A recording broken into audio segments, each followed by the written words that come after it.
President. Welcome to Cincinnati.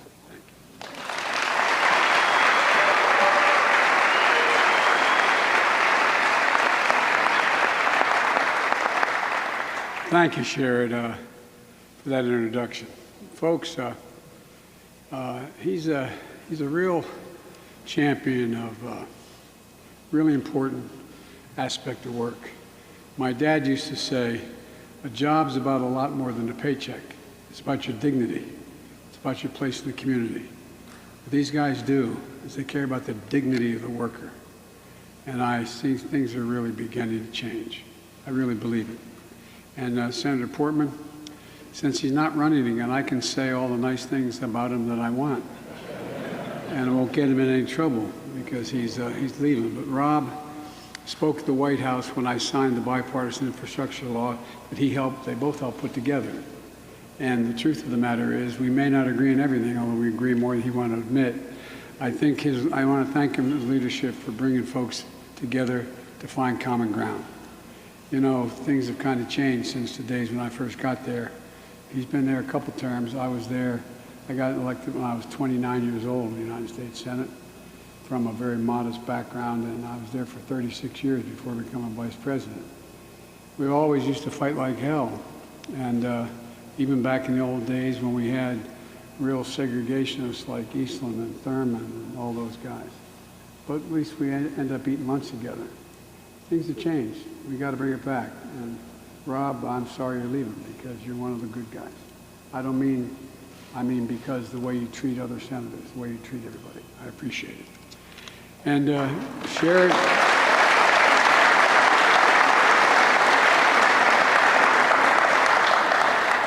Sherrod and Rob and I were together at the White House in January. And we were with the CEO of Intel, who asked whether he'd come to the White House. He wanted to talk to me. And he announced at the White House a $20 billion commitment to build state-of-the-art semiconductors and a mega site on nearly 1,000 empty acres just near Columbus, I should say. It's one of the largest investments of the kind, period, that we've ever had in all American history. 7,000 jobs building the facility, 3,000 permanent jobs to run that facility. You know what the average salary is going to be for that person, the folks working in that factory? $135,000 a year. They're going to get paid a decent wage, and they're not all experts and college-educated folks. A lot of blue-collar folks too. Making this thin little computer chip that literally powers everything in our lives these days. Almost everything in life, including the cell phone you're holding up. It makes a difference. In my State of the Union address, I called it a field of dreams, where America's future is going to be built. And I quoted Sherrod at the time because he said he's going to bury the label Rust Belt. He's going to bury the label Rust Belt. I come from Scranton, Pennsylvania, and we used to, from Scranton all the way through Ohio and all the way across the Midwest, be the manufacturing citadel of the world. Today, we're joined by leaders of some of the biggest manufacturers in the country. GE, Siemens Energy, Honeywell, Raytheon, Lockheed Martin, to announce a new initiative that going to bury that label for good, the Rust Belt. You know, we're at this plant because it's smaller manufacturers are going to make this happen. And we're here to show why, along with the innovation bill in front of Congress, all this is going to help address what is on everyone's mind: fighting inflation, getting prices down. Just toured the Productivity Bay today looking at cutting-edge 3D printing. And we met with a group of suppliers that use 3D printing to make parts for big complex machines like aircraft, power generators, consumer products like hip implants. It goes across the board. And now, for the folks at home, you might ask, what does it matter to you at home? Well, I know you're worried about the price of gas, food, and other necessities. And why it matters if we make more things here in America. Well, it matters a great deal because the pandemic and the economic crisis that we inherited and Putin's war in Ukraine have all shown the vulnerability when we become too reliant on things made overseas. We learned the hard way that we can't fight inflation if supply chains buckle and send prices through the roof every time there's a disruption, which have been constant disruptions, particularly in South Asia. We know that one of the best ways to fight inflation is to bring prices down, is to strengthen the resilience of our supply chains. And that includes making more things here in America, at home, from top to bottom. And that's been my priority since day one. If I can slow here for just a second and point out that, you know, I didn't realize, I've been a senator for a long time, then a vice president for 8 years. I didn't realize there was an act passed back in 1939. It was called Buy American. I didn't know it existed. It's totally within the bounds of negotiated deals on trade. It says that when the president spends your money appropriated by the Congress, the president should only buy products or let contracts for things that are made in America, whether it's the deck of an aircraft carrier or it's a computer chip. Today's job report shows our plans and priorities have produced the strongest job creation in the modern times of the American economy. Today's report shows we created 428,000 jobs last month. And that means we have now created a total of 8.3 million jobs in my first 15 months in office with the help of the gentleman behind me.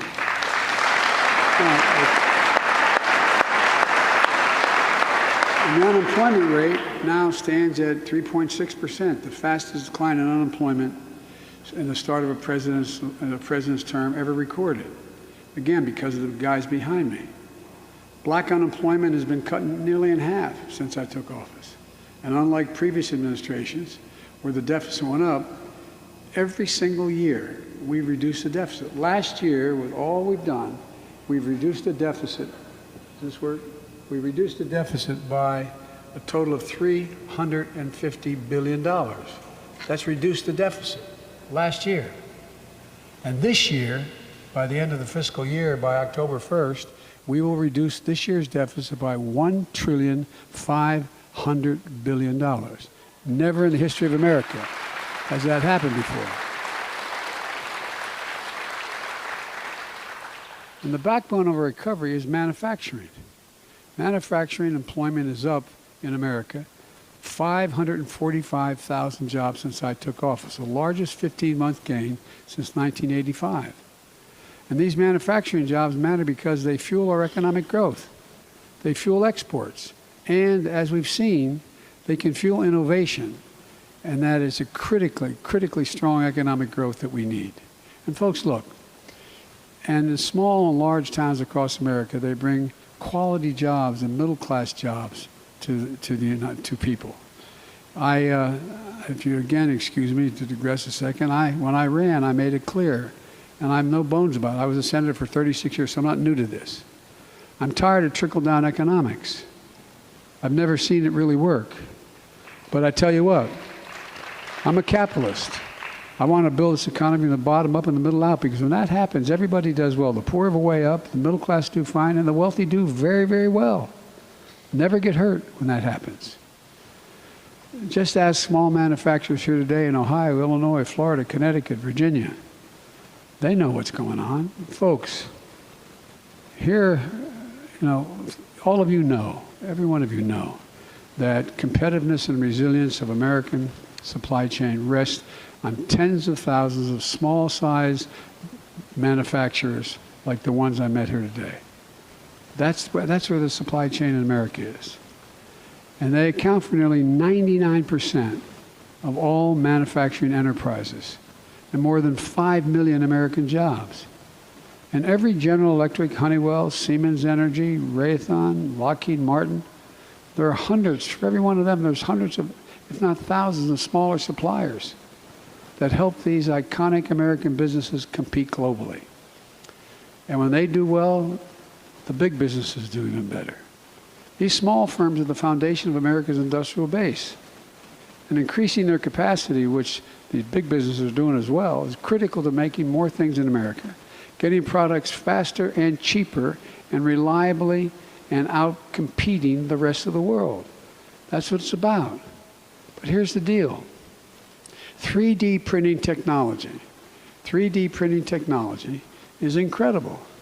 It can reduce the parts and lead times by as much as 90%. Not always, but as much as 90%.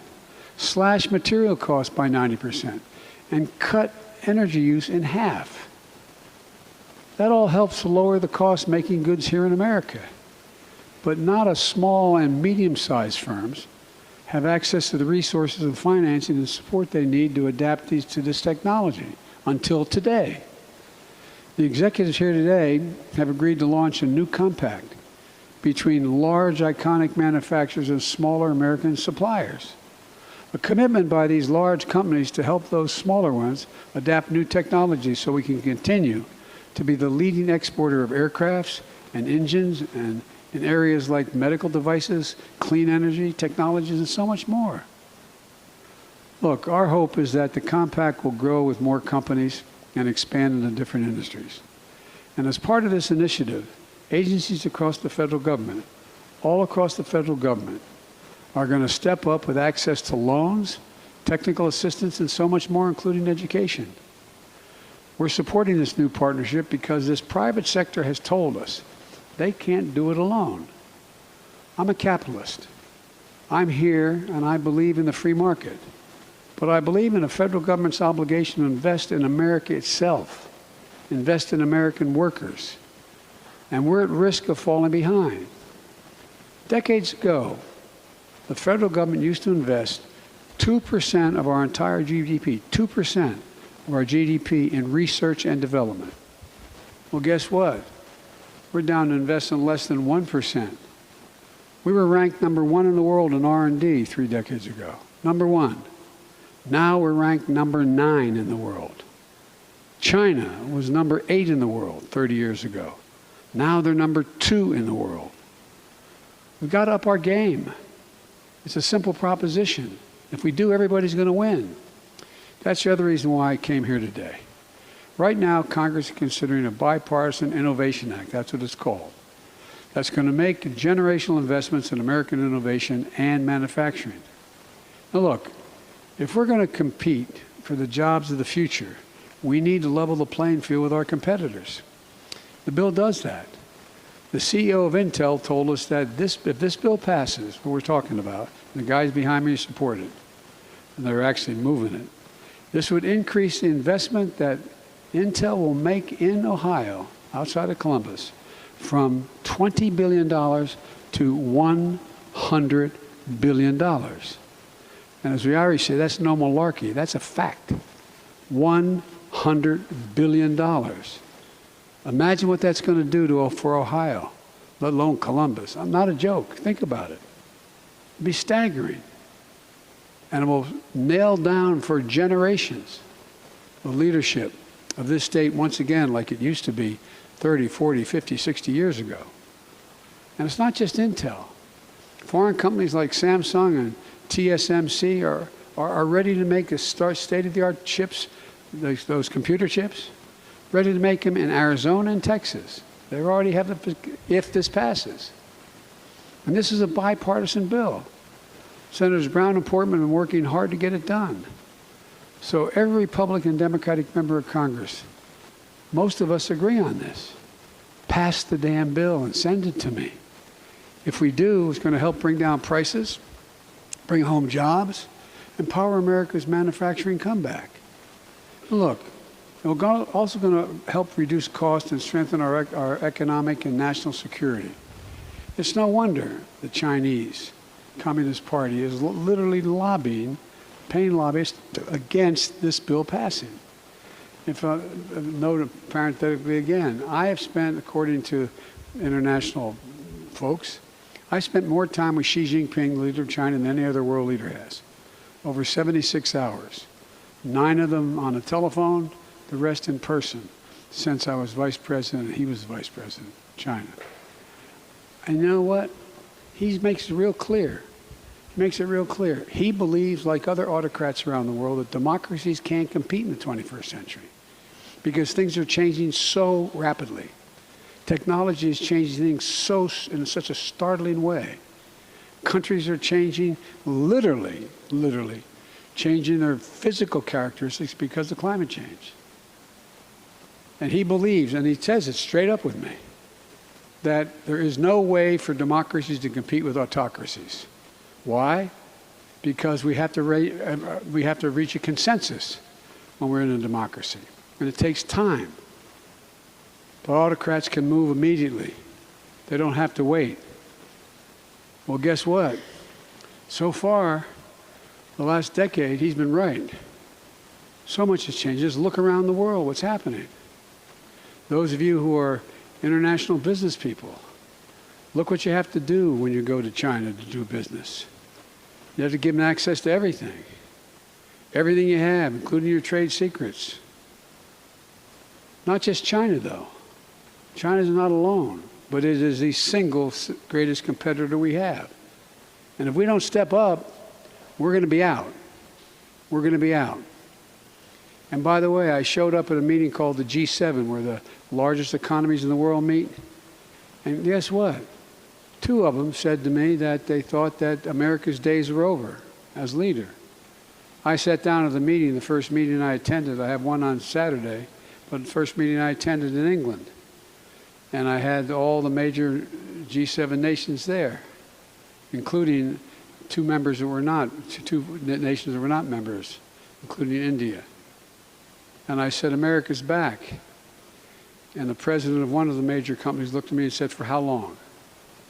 For how long? Not a joke. You guys know it. I mean, these guys are sophisticated as hell. For how long? Well, guess what? They know we're back now. Not because of me, because of them, and all the attitude has changed in America. You've never seen a time when Europe and NATO was more closely aligned. No breathing room between us. Closer than we have ever been.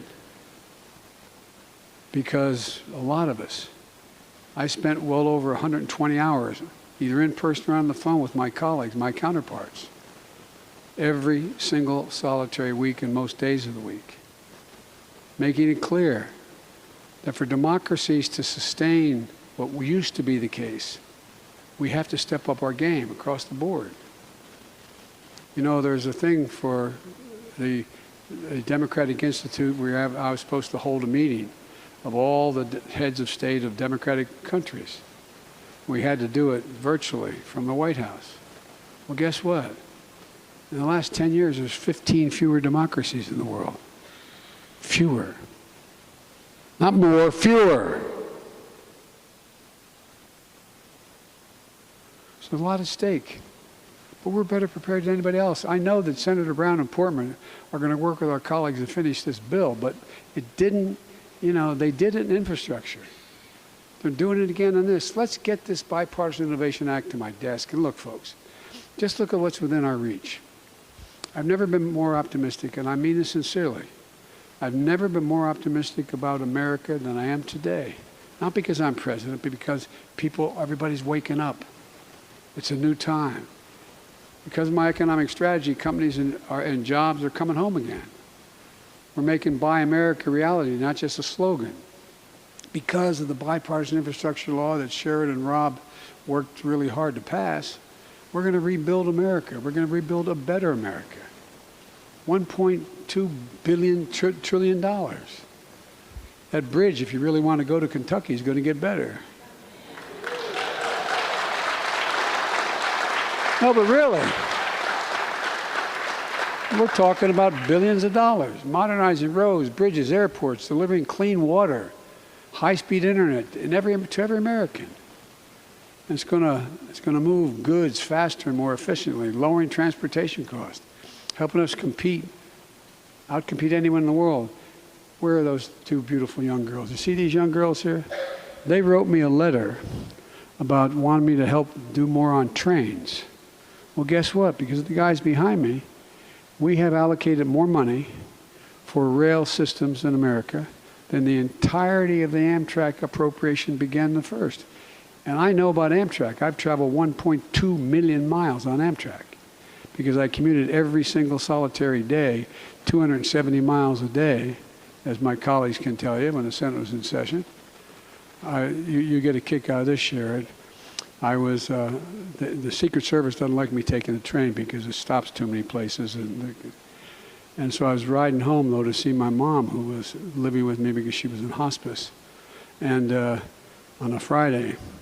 And a guy named Angelo Negri, a conductor, senior conductor, walked up and said, "Joey, baby!" Grabbed my cheek. I thought he was going to shoot him. You know, they go, "Joey!" I said, "Ange." I said, "He's okay. He's a friend. It's a true story." He said, "What's all this I read in the paper?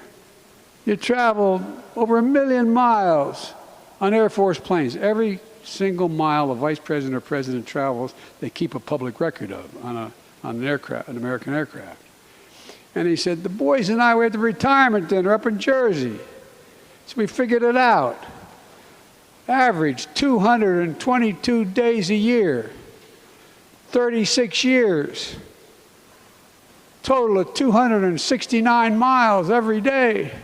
Joey," whether it's true or not, I said, 1,200,000 miles, not counting as vice president.